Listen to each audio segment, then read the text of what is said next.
আসলে দুইটাই একই রকম, মঙ্গল শোভাযাত্রা এবং বৈশাখী শোভাযাত্রা। কারণ আমরা আসলে মঙ্গল শোভাযাত্রা বলতে কি বুঝি?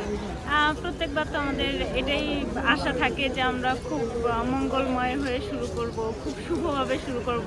গত বছরের সব দুঃখ কষ্ট গ্লানি ভুলে আমরা নতুন করে সব কিছু শুরু করব। তো এই বছরও এরকমই, আমরা খুব হ্যাপিলি ঘুম থেকে উঠে এসেছি, সবার সাথে মঙ্গল শোভাযাত্রায় অংশগ্রহণ করব।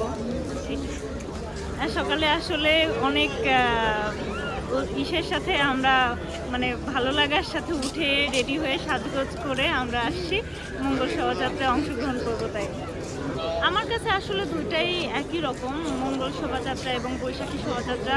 কারণ আমরা আসলে মঙ্গল শোভাযাত্রা বলতে কি বুঝি বা বৈশাখী শোভাযাত্রা বলতে কি বুঝি? গত বছরের সব কিছু ভুলে, দুঃখ গ্লানি ভুলে নতুন করে বছরটা শুরু করার বছর, বাঙালি বছর।